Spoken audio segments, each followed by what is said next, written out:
Hello everyone, I hope you all are doing good in your studies. तो हम यहाँ पे कर रहे हैं BA की तैयारी। सो आप सब लोग जानते हैं जैसे कि मैं यहाँ पे रोज़ ही वीडियोस डालती हूँ BA स्टाफ नर्स की प्रिपरेशन के लिए, साथ में PGI एंड GMCH। सो देखो, जो भी बच्चा इस चैनल पे न्यू है प्लीज़ इस चैनल को सब्सक्राइब कर लीजिएगा। एंड अब आने वाली पोस्टें, जो कल है पेपर, वो तो देखो अब जो है आपका पेपर, उसमें आपकी तैयारी ही बताएगी कि आप पास कर पाते हो कि नहीं। आप इस टाइम फोकस करो की पॉइंटर्स पर, ठीक है। ज़्यादातर गोल्डन की पॉइंटर्स पर, ना MCQs करो ना थ्योरी करो, जस्ट आप की पॉइंटर्स करो, ठीक है। हाँ, अगर आपको मेरे से बाय करने हैं की पॉइंटर्स तो आप मेरे से बाय कर सकते हो। इस नंबर पे कॉल या फिर मैसेज करके गोल्डन की पॉइंटर्स जो है वो बाय कर सकते हो 199 में। सो देखो, इस टाइम थ्योरी एंड MCQs छोड़ दो, सिर्फ अपने हाईलाइटेड जो कर रखा है नोट में, नोट्स बना रखे हैं जो आपने, वो ही करो। जो आपने हाईलाइट कर रखे होंगे ना ऐसे, उनको ही पढ़ो अभी, ठीक है। रात को अच्छी नींद लेना, सुबह आराम से फ्रेश होके फिर पेपर देने जाना, ठीक है। क्योंकि देखो, पेपर आप जितना रिलैक्स होके दोगे उतना ज़्यादा अच्छा रहेगा, ठीक है। सो उन बच्चों को ऑल द बेस्ट जो कर रहे हैं पेपर की प्रेपरेशन। सो अपना टाइम वेस्ट मत करो, आप जाके इधर उधर की वीडियोस मत देखो, सिंपल अपने की पॉइंटर्स करो एंड अपने हाईलाइटेड जो आपने नोट्स में कर रखा है वो पढ़ो।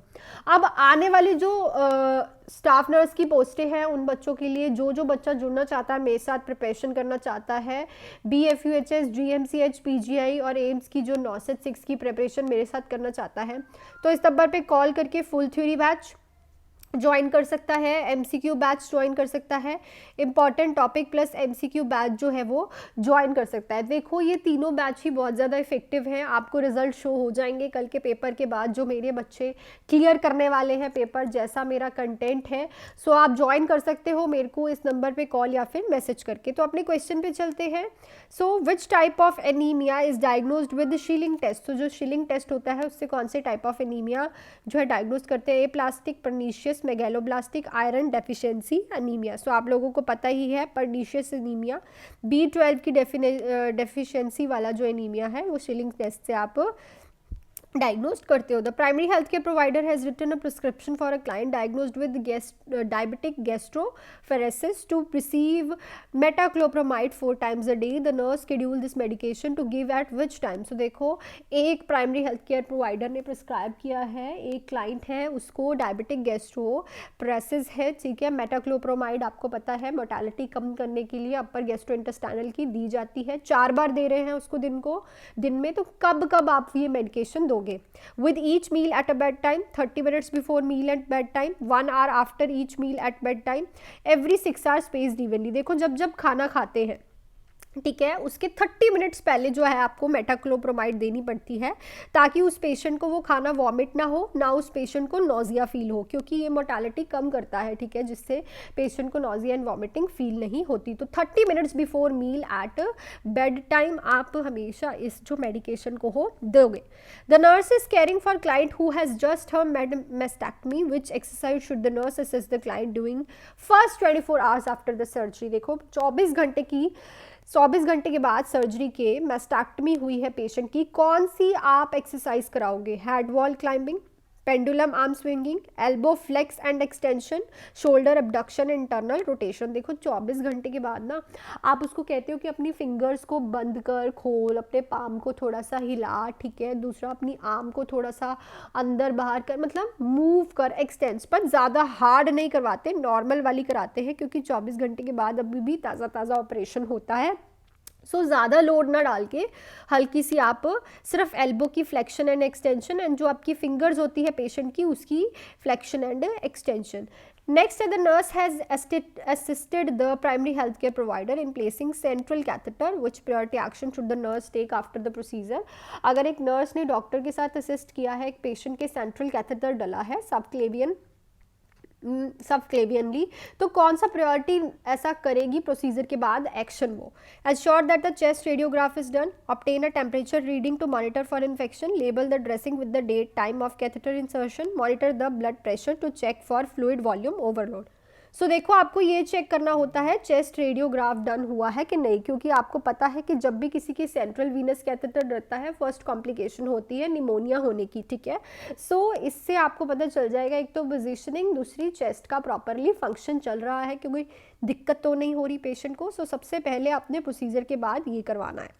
नेक्स्ट है the home care nurse notes an older client is prescribe cimetidine on assessment of a client the nurse should check which side effect of this medication. अब सिमिटेडिन का साइड इफेक्ट बताना है, एक पेशेंट को चल रहा है fatigue, confusion, constipation, blood vision. इसका पहले में मैं बता चुकी हूँ कि ये ड्रग कहाँ पे दी जाती है। दूसरे इसके जो इसके साइड इफ़ेक्ट्स हैं ज़्यादातर सेंट्रल नर्वस सिस्टम के होते हैं। सो पेशेंट को कन्फ्यूजन देखने को मिल सकती है। नेक्स्ट पे चलते हैं। Client is admitted to hospital after sustaining a fall from roof. The patient have multiple laceration and a right leg fracture which has been treated with plaster cast. How should the nurse position the client leg to promote optimal circulation? तो एक client hospital में admit हुआ है, roof से छत से गिर गया है, उसकी काफ़ी सारी लेक्रेशंस हैं और उसकी जो राइट साइड वाली टांग है वो फ्रैक्चर हो गई है और उसे प्लास्टर कास्ट लगा हुआ है। तो नर्स कौन सी पोजीशन देगी ताकि उसका जो कास्ट लगा है उस वाले लेग में सर्कुलेशन अच्छे से हो। फ्लैट और a level position, flat for 3 hours and elevated for 1 hour, elevated for 3 hours and then flat for 1 hour, elevated on pillow continuously for 24 से 48 आर्ट्स। देखो बहुत ही इम्पॉर्टेंट ये जो है क्वेश्चन है। आपको क्या करना होता है, एलिवेट करना होता है पिल्लो पे जब तक कास्ट लगा है 24 से 8, उसके बाद आपने क्या करना है, elevated for 3 hour and then flat for 1 hour जो है इसका राइट ऑप्शन होगा। So that's it for this video. I hope कि क्वेश्चंस आपको पसंद आए हों और बच्चों जो कल के प्रिपरेशन कर रहे हैं अपना एडमिट कार्ड, अपना black ball pen, water bottle साथ में लेके जाओ और ट्राई करो कि 8-9 बजे के तक आप वहाँ पे पहुँच जाओ क्योंकि बायोमेट्रिक होना है। दूसरा, अपने पेपर को शांति से बैठ के करना, पंजाबी एक बार रिवाइज कर लेना बिकॉज पंजाबी का पेपर चेक होगा तभी बाकी होंगे। इस टाइम कुछ मत करो, गोल्डन की पॉइंटर्स पढ़ो, जिन्होंने मेरे से बाय कर रखे हैं वो पढ़ लें और जिन्होंने हाईलाइटेड नोट्स बना रखे हैं वो भी पढ़ लें। ठीक है, आपने जहाँ से भी कोचिंग ली है उनके जो हाईलाइटेड चीज़ें आपने कर रखी हैं उनको पढ़ो। इस टाइम एमसीक्यूज एंड टॉपिक्स मत करो, अपने माइंड को रिलैक्स करो, स्ट्रेट फॉरवर्ड क्वेश्चंस करो। ठीक है, नहीं तो ऐसा कुछ पढ़ लिया जिससे आपको लगा यार ये मुझे नहीं आता तो आप अंडर कॉन्फिडेंट हो जाओगे। उससे अच्छा है कि आप इस टाइम नॉर्मल चीज़ें करो।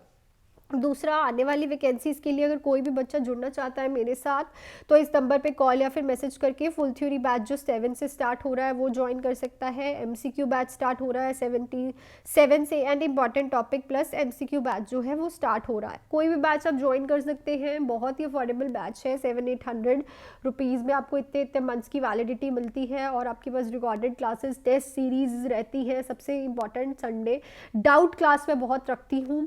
सो इससे अच्छा है कि एंड में आप ज्वाइन करते हो पेपर के पास, अभी से ही प्रिपेयर करना स्टार्ट कर दो। सो that's it for this video. और अगर किसी को गोल्डन पॉइंटर बाय करने हैं 199 में तो इस नंबर पे कॉल या फिर मैसेज करके कर लो। ठीक है, मोर देन 200 गोल्डन पॉइंटर्स हैं आपके लिए। सो वो आप रीड करोगे, उसमें से 20-25 क्वेश्चन तो आके ही रहेंगे, चाहे जो मर्जी कर लो। So that's it for this video को शेयर एंड लाइक ज़रूर कीजिएगा and subscribe to my channel. Thank you so much, bye. मिलती हूँ कल की वीडियो में।